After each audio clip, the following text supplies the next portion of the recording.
Missile guidé. Jérémy Bellepoix. Ici, monsieur. En 83 épisodes, on ne les avait jamais vus recevoir du courrier. Ça se passe quand exactement? Et puis moi non plus, je n'ai rien reçu. Toi, c'est normal, tu connais personne à part nous. C'est pas méga sympa de ta part. Aelita Stones, carte postale pour toi. Pour moi? Tiens, et c'est de qui? Elle est pas signée. Moi, je dis qu'il y a peut-être du Xana là-dessous. C'est sûrement Xana. Jérémy a bien évolué entre la saison 1 et 4 en fait. Il est aux abonnés absents en ce moment. Il doit être en vacances. Et donc, il serait au Canada? Non. Salut Aelita, petite pensée de Montréal, toutes mes amitiés. Bizarre quand même. Si ça se trouve, c'est juste une lettre de Yves Rocher, hein. Ils écrivent souvent, eux. Ça alors? J'ai gagné au grand jeu de la revue Cosmos, Futur et Équation. Et c'est quoi ton prix? Un baptême de l'air en avion de chasse avec exercice de tir réel de missiles sur cible inerte. Cet après-midi en plus. Ils préviennent un peu tard, non? Comprends pas, j'ai jamais participé à ce tirage au sort. Alors ça peut être qui? C'est une revue avec le mot équation dans le titre. C'est quand même pas Odd qui la lit. C'est moi le fautif. En fait, pour multiplier mes chances de gagner, j'ai envoyé plusieurs bulletins en utilisant vos noms. Et ça a marché puisque c'est celui de Jérémy qui a été tiré au sort. Pourquoi il lit cette revue? C'est bien joli, mais t'as oublié un truc. Le prix est nominatif. C'est moi qui vais devoir faire ce vol. Si vous aimez les presque bons plans, appelez Odd de la Robillard. Petit 2, calculer les longueurs AB, AC et BC. Petit 3, placer sur la figure les points D tels que vecteurs. Je comprends mieux les notes d'Aelita.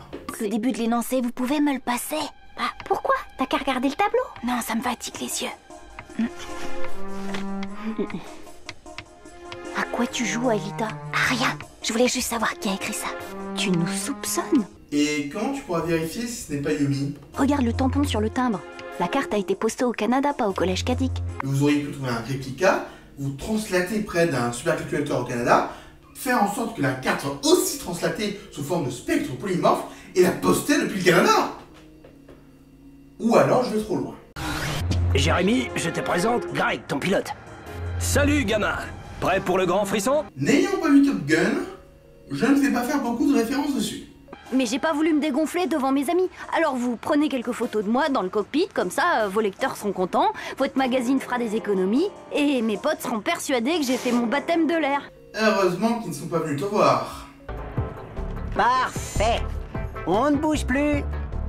Allez, faites de grands sourires. Oui, comme ça. T'as pas l'air très rassuré. Tu es au sol là. Qu'est-ce qui pourrait mal se passer?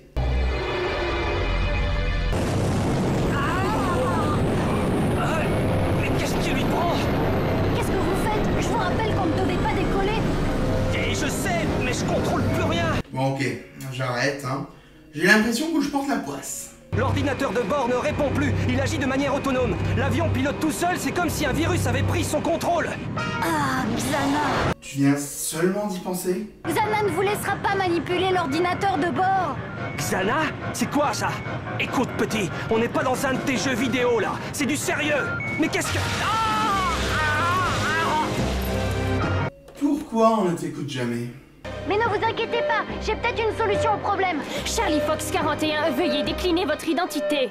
Jérémy Bellepoix, 13 ans, du collège Kadik. Désolé, mais je vais devoir couper. Je répète, ne vous inquiétez pas. Bizarrement, c'est précisément quand on me dit de ne pas m'inquiéter que je m'inquiète. Xana contrôle le chasseur dans lequel je vole. Hein? Qu'est-ce qu'il cherche à faire? L'avion de chasse est armé. Xana doit malheureusement avoir une cible. Jérémy, donne-moi ta position et ton cap. Je vais déterminer ce qui se trouve sur ta trajectoire. À tout hasard, je sais pas, l'usine? Voici mes coordonnées GPS. N 47 43 13. E 01 34 45. Oui, donc tu es actuellement au-dessus de Saint-Laurent-Nouan, pas loin de Mer. Mer, qui est une petite ville, à 230 km de la mer la plus proche. Ouais, je te donne des petites infos comme ça. Et on fait route vers le nord-nord-est, cap 42. Donc, sur une carte, ça donne ça. On est d'accord que... L'avion se dirige droit vers l'usine. Je vous l'avais dit. D'après mes calculs, l'usine sera à portée de tir dans moins de 15 minutes. C'est donc le temps qu'il vous reste pour désactiver la tour. Parfait, il reste 13 minutes d'épisode, générique compris. Ils vont réussir. Mais juste au cas où ils ne réussissent pas, on va quand même mettre des points victimes. Jérémy, j'aurais dû t'écouter. Tu avais raison de craindre une attaque de Xana cet après-midi. T'en fais pas, Elita. Moi non plus, je croyais pas à une attaque de Xana. C'était juste une excuse. En réalité, j'ai une peur bleue de prendre l'avion. Est-ce que vous pourriez pas... je sais pas... parler plus tard? Le temps presse. Abruti. Je dois signaler la présence d'un civil à bord. Charlie Fox 41, m'avez-vous comprise? Affirmatif. Vous suivez la procédure Alpha. C'est quoi la procédure Alpha? Ça signifie que pour éviter une catastrophe, ils vont nous abattre en vol. Bonne idée! Comme ça, Xana ne peut pas détruire l'usine. Bon, tu meurs. Mais il détruit pas l'usine. C'est la procédure, mais ne t'inquiète pas, on doit s'éjecter d'abord. Encore mieux du coup. Tu ne meurs pas et il détruit pas l'usine. Charlie Fox 41 à contrôle. Impossible de s'éjecter. Bon, là, d'accord, ça craint. Mais si tu meurs, il ne détruit pas l'usine.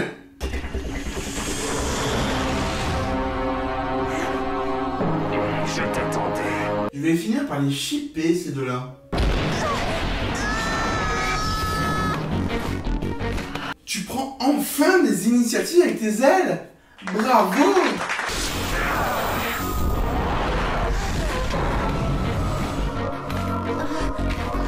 Apparemment, William est moins lourd que l'humour de Odd.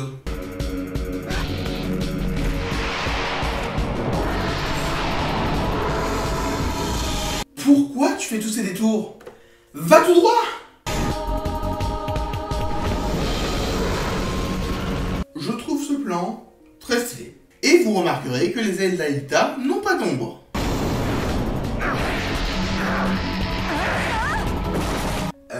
Tu pouvais pas t'élever un peu? On est d'accord que cette partie du bras de William est couverte par une armure, sinon il serait touché. Pourquoi Jérémy ne programme-t-il pas des armures pour ses Yogo guerriers? La cible survolera les zones habitées dans moins de 30 secondes. Vous avez l'ordre d'abattre immédiatement Charlie Fox 41. Roger. Quand je disais de mourir, c'est une blague, hein. Vous avez quand même pas tué le meilleur personnage de la série. Notre missile va être tiré.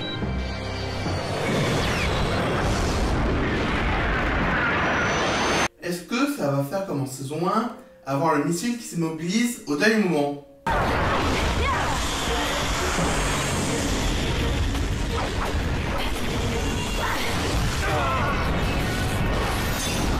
Je crois que Ulrich avait besoin de se défouler. Plus rien ne répond. Xana veut en plus m'éliminer. Oui, il veut t'éliminer. On le sait depuis une bonne dizaine d'épisodes.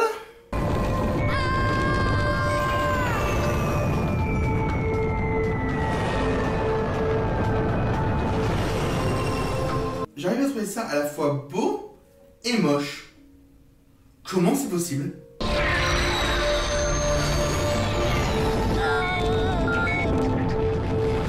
On a quand même une réalisation un peu audacieuse pour cet épisode, faut le reconnaître.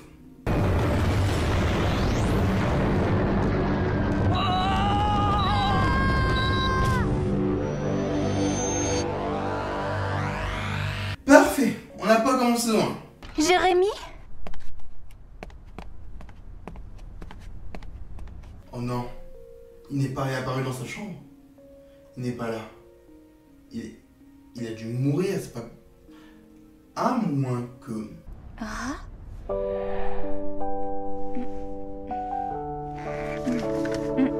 Alors, c'était toi le mystérieux expéditeur de la carte postale? Ah oui, la carte postale! Ce point pivot de l'intrigue! Le plus dur a été de changer mon écriture, mais ça valait le coup, non? Avec cette petite attention, tu m'as rappelé que je n'étais pas seule au monde, et que quelqu'un pense à moi. Bon, c'est super mignon, mais j'ai une question. Comment tu as eu un timbre du Canada? T'as beaucoup de chance, tu sais. Jérémy! Jérémy Bellepoix! Tu as beaucoup de chance, Jérémy. Ce que tu vas vivre est unique. C'est parti! On y va doucement, hein, quand même, parce que je suis fragile des oreilles! Laissez-moi descendre! Tu fais moins le malin que sur ton overboard. Et le meilleur Yogo guerrier, c'est Ulrich. Mais en même temps, battre William, ça fait des points. C'est l'heure de la vie du professeur objectif. Un épisode avec une réalisation différente, mais pas mauvaise malgré les contraintes techniques de l'époque. Elle passe bien dans sa tension. L'attaque est assez prenante et ça fait quand même du bien de revenir un peu dans des attaques made in saison 1. C'était l'avis du professeur Objectif.